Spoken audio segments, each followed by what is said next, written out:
Hello नमस्कार, मैं हूं आशीष और मैं आपका वेलकम करता हूं इंडिया फर्स्ट में। कुछ फॉरेन शार्प शूटर्स वो पकड़े गए थे भारत के अंदर। कुछ लोगों ने इनको अलग अलग नाम दिए, बट ये टिपिकली भारत में कुछ बड़े कांड करने आए थे। अब इसके ऊपर एक शॉकिंग रेवलेशंस आई है। अचानक से आप कुछ मूव्स देखेंगे और ये कहानी पूरे नॉर्थ ईस्ट के लिए बहुत क्रिटिकल है, मणिपुर, मिजोरम, नागालैंड के लिए बहुत क्रिटिकल है। और ये कहानी एक्सपोज करती है कि एग्जैक्टली क्या भारत से एक सेपरेट स्टेट, एक सेपरेट कंट्री कार्व आउट करने का एक बहुत ही सोफिस्टिकेटेड गेम चल रहा था। एक सिंगल केस ने ये सब कुछ एक्सपोज कर दिया है। और आप रिसेंट टाइम्स में कुछ मूव्स देखिए। याद से इस वीडियो को लाइक कर दीजिए, हाइप कर दीजिए, ग्रुप्स में शेयर कर दीजिए और चैनल को सब्सक्राइब करिए। तो भाई सरजे गोर ये अमित शाह से मिलते हैं और यहां पे देखिए कुछ स्टेटमेंट्स हैं जो पोस्ट किए गए हैं।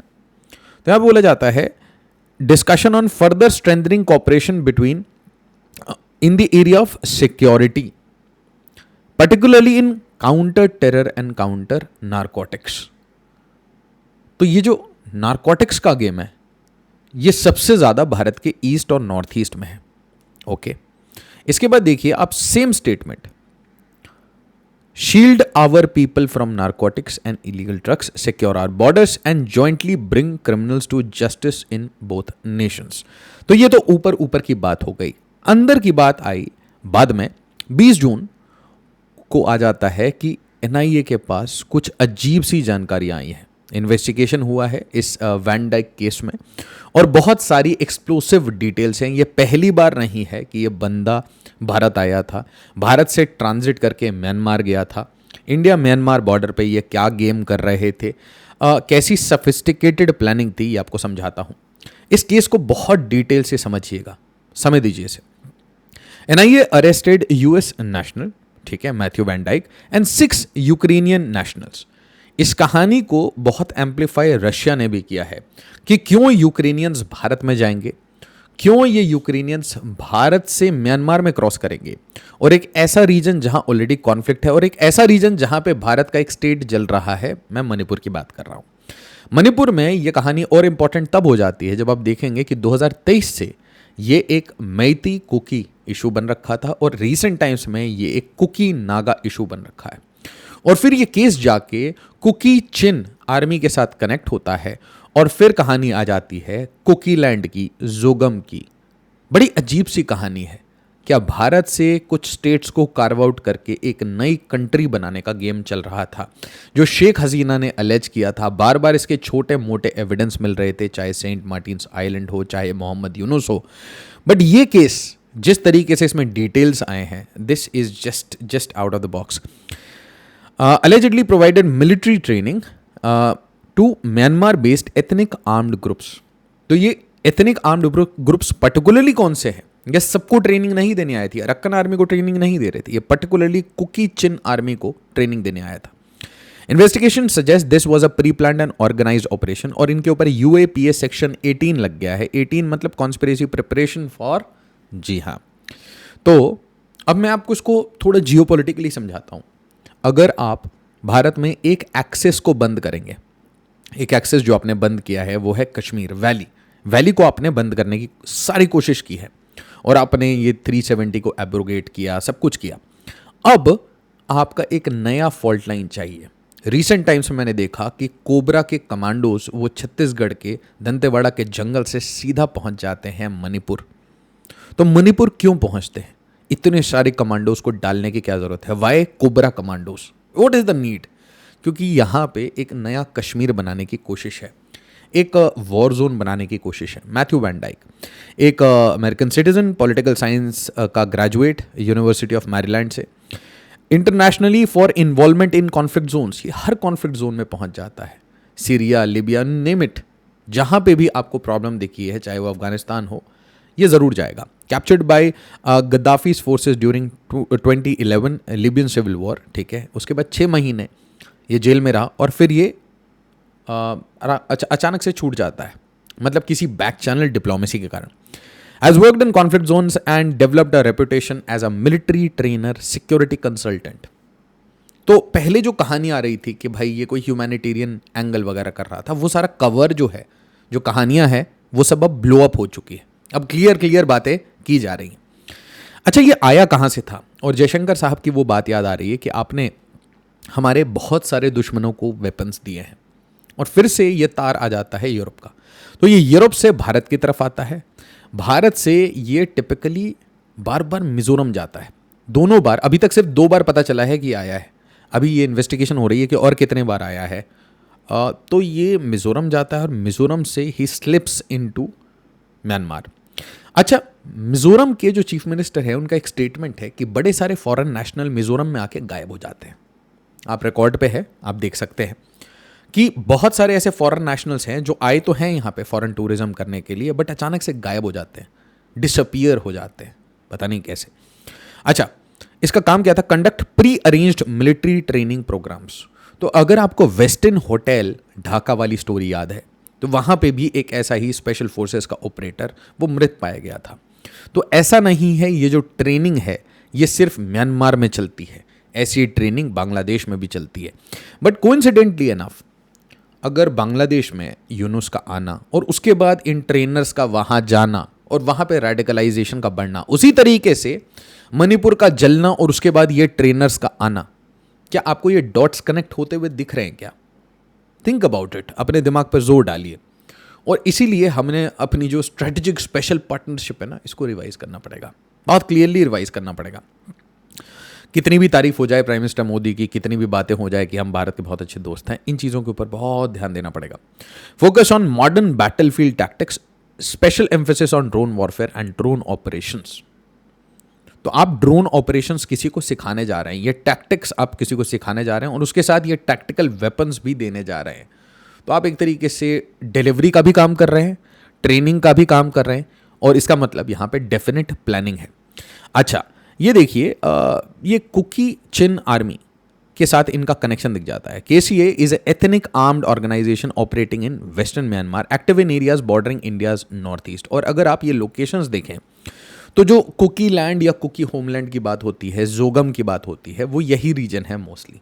ठीक है, अब आप इसमें देखिए क्या क्या एरियाज कवर्ड हैं। तो आपको दिखेगा कि चिट्टागोंग हिल ट्रैक्ट्स बांग्लादेश के, भारत के मिजोरम, भारत का मणिपुर, और उसके साथ म्यांमार के जो चिन एरियाज हैं, चिन कुकी जो एरियाज हैं।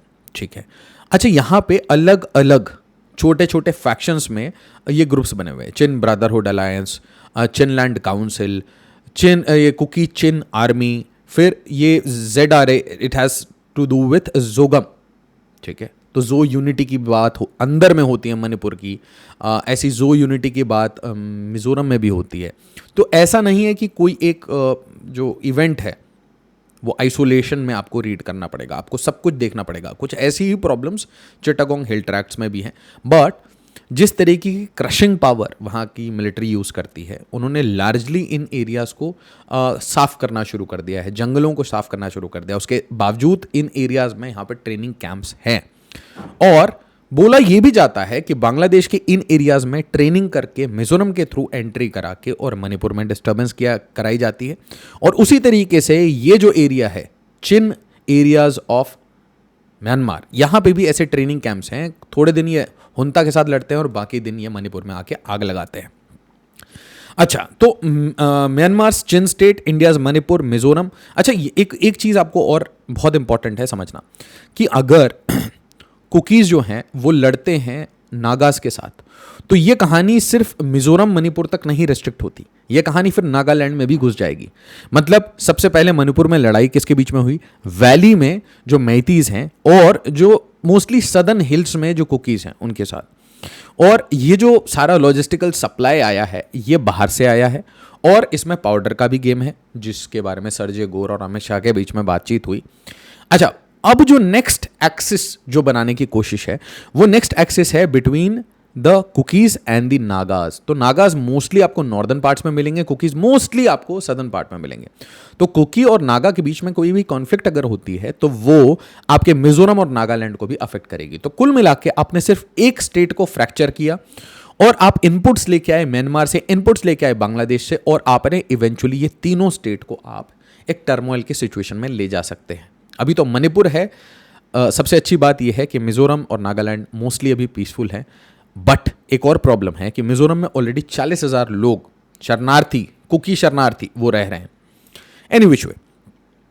और 10 करोड़ रुपए भारत सरकार ने अभी इनको दिए हैं एज राइस एड, ताकि इनको खाना मिलता रहे। ह्यूमैनिटेरियन एंगल बोल के मिजोरम इनको होस्ट कर रहा है और भारत सरकार पैसे भी दे रही है ताकि ये खाना खा पाए। अच्छा, और कॉन्फ्लिक्ट को आप याद रखिए कि इतना बड़ा कॉन्फ्लिक्ट हो गया था कि जहां पे एक्विजिशन ये होती है कि मणिपुर पुलिस वो मैतीस के साथ है और असम राइफल्स वो कुकीज के साथ है। आप सोचिए, फोर्सेस को डिवाइड तक किया गया है, लोगों में इतना ज़्यादा डिवाइड है। और उसके बाद एलिगेशंस लगाना कि इंडियन आर्मी क्या कर रही है, क्या नहीं कर रही। अगर आप हार्ड स्टेप्स लेते हैं तो बोलेंगे भाई हमारे ह्यूमन राइट्स का वायलेशन हो रहा है। अगर आप सॉफ्टली डील करेंगे, ह्यूमैनिटेरियन एंगल से अप्रोच करेंगे, तो आपके जो म्यांमार के जो रेबल्स हैं वो आराम से आते जाते रहेंगे। और बॉर्डर्स ओपन है, याद रखिएगा। तो Mizoram, Manipur, Chin state, parts of southern Assam, Bangladesh, Chittagong hill tracts, ये सारे एरियाज में आपको एक तरीके से ब्रेदरन ट्राइब्स और ब्रेदरन फैमिलीज, एथनिक टाइज के साथ चीज़ें मिल जाएंगी। अच्छा, अब यहां ध्यान से देखिए कि ये जो मणिपुर की जो मैंने आपको कहानी बताई, इसके कारण होता क्या है कि अगर मेरे कुकी भाई बंधु वो परेशानी में आएंगे तो मैं म्यांमार से आऊँगा या नहीं आपके लिए लड़ने के लिए। उसी तरीके से अगर वैली बेस्ड जो मैतीज हैं वो परेशानी में आएंगे तो क्या म्यांमार से जो इनके ब्रदर्स हैं वो आएंगे या नहीं। उसी तरीके से अगर नागाज परेशानी में होंगे तो क्या म्यांमार से और नागाज आएंगे या नहीं। तो कुल मिला के ये एक बड़े कॉन्फ्लिक्ट को, मतलब म्यांमार के सिविल वॉर को भारत के अंदर घुसाने का एक बहुत इंपॉर्टेंट गेम चल रहा था। अच्छा, ड्रोन ट्रेनिंग रेजेस कंसर्न्स। तो ड्रोन में क्या सिखा रहे थे ये, तो कुकी चिन आर्मी को ये drone operation, reconnaissance, tactical deployment, battlefield use of drones, ये सब कुछ सिखा रहे थे। Indian security agencies are concerned that such expertise can spread across borders. ये सोचने की बात नहीं है, ये ऑलरेडी स्प्रेड हो चुका है। हमने मणिपुर में ऐसे मल्टीपल ड्रोन्स देखे हैं, ड्रोन से ग्रेनेड ड्रॉप होता हुआ देखा है, हमने रॉकेट्स देखे हैं, जिस तरीके से कंट्री मेड रॉकेट्स आप हमास के पास देखते हैं। Drones have increasingly been used by insurgents and militant groups globally for surveillance, delivery of explosives, intelligence gathering. तो ये बड़ी अजीब सी चीज़ है। और आप देखिए जो सबसे इंपॉर्टेंट एक्सेस 2023 के बाद, मई 2023 के बाद जो नया एक्सेस खुल रहा है वो कुकी नागा एक्सेस है, और हर दिन इसके ऊपर न्यूज़ आ रही है। ये बहुत डेंजरस प्रेसिडेंट है, मैं आपको पहले बता रहा हूँ। This is getting more serious than it was, let's say valley में आप रिसेंट टाइम्स में जो कहानियां देख रहे हैं उससे ज़्यादा सीरियस है, क्योंकि आपके 3 स्टेट्स अफेक्ट हो सकते हैं। The conflict has already highlighted cross border movement issues, arms trafficking concerns, presence of militant network in border regions. Therefore any foreign military training near the India Myanmar border attracts immediate security attention. अब ध्यान से समझिए कि ये सारी practical training, field training sessions कर रहे थे, इसकी सबकी videos, photos, mobile phone, electronic device सब कुछ सीज हो चुकी है। और ये भी देखा जा चुका है, एनआईए के सोर्सेज ये कह रहे हैं कि भाई यहाँ पे ये क्लियरली सबको ट्रेन करने आया था, और ये सामान भी यूरोप के साथ लाया था, यूरोप से लेके आया था, आराम से इंडिया में घुसता है, और उसके बाद ये सेम पैटर्न दोबारा यूज़ करता है। 2025 में ये सेम पैटर्न यूज़ कर चुका है, इंडिया में आता है, फिर मिजोरम जाता है, म्यांमार जाता है। 2026 में भी इसने सेम रूट यूज़ किया था। अब जो सबसे डेंजरस चीज़ है कि क्या भारत में ऐसे पॉलिटिशियंस, ऐसे ब्यूरोक्रेट्स, ऐसे पुलिस वाले हैं, ऐसे कौन से फैसिलिटेटर्स हैं जो इनको फैसिलिटेट कर रहे थे, क्योंकि ऐसे आसानी से ये आके और निकल जाएं सारे लेंसेज से, ऐसा हो नहीं सकता, और दूसरे बार ही पकड़े जाएं। इसका मतलब कोई ना कोई डोमेस्टिक लॉजिस्टिकल नेटवर्क है इनका, उस लॉजिस्टिकल नेटवर्क के ऊपर काम कर रहे हैं। सबसे ज़्यादा तारीफ आपको करनी चाहिए उस इमिग्रेशन ऑफिसर की जिसने वैन डाइक की क्वेश्चनिंग की थी डिपार्चर से पहले, जिसने इसको बहुत प्यार से पूछा कि भाई तू गया कहाँ था। इसने बोला मिजोरम। तो इससे पूछा गया कि भाई परमिट दिखा दे, तू मिजोरम गया था, वहाँ तो अलाउड नहीं है जाना, तो तू बता मेरे को, तू फॉरेनर है, तेरे लिए तो अलाउड नहीं है, तेरे को परमिट चाहिए। तो इसके पास कोई ऐसा परमिट नहीं था। तब इसको सस्पिशन हुई, इसने रेज किया अलार्म, और फिर पता चला कि ये म्यांमार भी गया था, और फिर अरेस्ट का जो सिलसिला है वो चालू होता है। उसके बाद दूसरे यूक्रेनियंस को ट्रैक किया गया।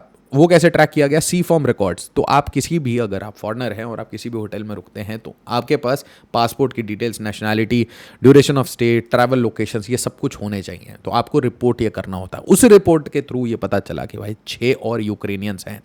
उसके बाद लखनऊ एयरपोर्ट, कोलकाता एयरपोर्ट और दिल्ली एयरपोर्ट। मतलब आप सोचिए ये लॉजिस्टिकली कितना प्लान्ड ऑपरेशन था कि हम अलग अलग रास्ते से आएंगे, भारत में एंटर करेंगे, अलग अलग डायरेक्शन से एक जगह मर्ज होंगे, मर्ज कहाँ होंगे? मिजोरम में। और मिजोरम से एक एक करके हम म्यांमार में जाएंगे, म्यांमार में जाके हम ट्रेनिंग करेंगे। अब वो ट्रेनिंग जिनको आप दे रहे हैं, क्या वो लोग आके इंडिया के 21 पैरा स्पेशल फोर्सेस के साथ लड़ाई करेंगे, असम राइफल्स के साथ लड़ाई करेंगे, या फिर मिलिट्री हुंता के साथ लड़ाई करेंगे? That is anybody's guess. या फिर सिर्फ मणिपुर को जलाने का प्लान था? These are very serious questions, आप समझिए। और इसीलिए ये जो बड़े बड़े लोग हैं, एम्बेसडर लोग हैं, ये इसलिए मिल रहे हैं कि भाई ये बंदा किसी तरीके से छूट जाए। बट इसमें देखिए गेम कितना अजीब सा है।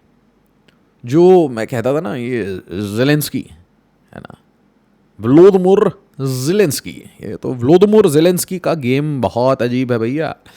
ये सेम काम, जो सेम ट्रेनिंग, जो सेम टैक्टिक्स वो रशिया के अगेंस्ट यूज कर रहा है, वही सेम टैक्टिक्स वो सिखाना चाह रहा है।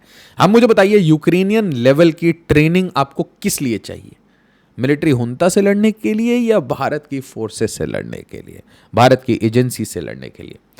Apply your brain. और लोकेशन बहुत सेंसिटिव है। आप ऐसे एरिया में ही ट्रेनिंग करने क्यों जाएंगे जिसका कि डायरेक्ट तार, आप ऐसे भी बहुत सारे कॉन्फ्लिक्ट है, आप जाके अरक्कन आर्मी को क्यों नहीं ट्रेन कर रहे हैं? Why are you training only these people? आपकी सारी वीडियोस इसी एरिया के बारे में क्यों आती है? और इसके लिए इनको बुक कर दिया गया है, सेक्शन 18 लगा दिया गया, conspiracy, planning, preparation, facilitation of unlawful violent activities. UAPA लगाने के बाद भी बहुत सारे क्वेश्चंस आज भी अनआंसर्ड हैं कि ये ऑपरेशन के लिए पैसे किसने दिए, ड्रोन कहाँ से आ रहे थे, कौन से मैन्युफैक्चरर्स थे, यूक्रेनियंस इसमें क्यों इन्वॉल्व थे, यूक्रेनियंस का क्या कोई इंटरेस्ट है मणिपुर में, मिजोरम में, और क्या इनकी ऐसी ऑपरेशंस भारत के नॉर्थ ईस्ट में चलती आ रही थी प्री 2023? क्या यहाँ पे आराम से गोरे आते हैं और ये सारा गेम करते हैं? Did any Indian facilitators assist? इसका तो आंसर यस है, बट हु आर दे? आपका लॉजिस्टिकल नेटवर्क क्या है? How many fighters received training? Were advanced military grade drones use? Were there earlier undiscovered missions? ये बहुत इंपॉर्टेंट क्वेश्चन है। Was there a large international network behind the operation? International network या large international agency? वो शब्द comment में कृपया करके मत डालिएगा, बट आपको और मुझे ये बात पता है कि ऑपरेशन किसका था और क्या करने के लिए लोग आए थे। वीडियो को लाइक शेयर और सब्सक्राइब जरूर करिए। एज ऑलवेज, जय हिंद, जय भारत।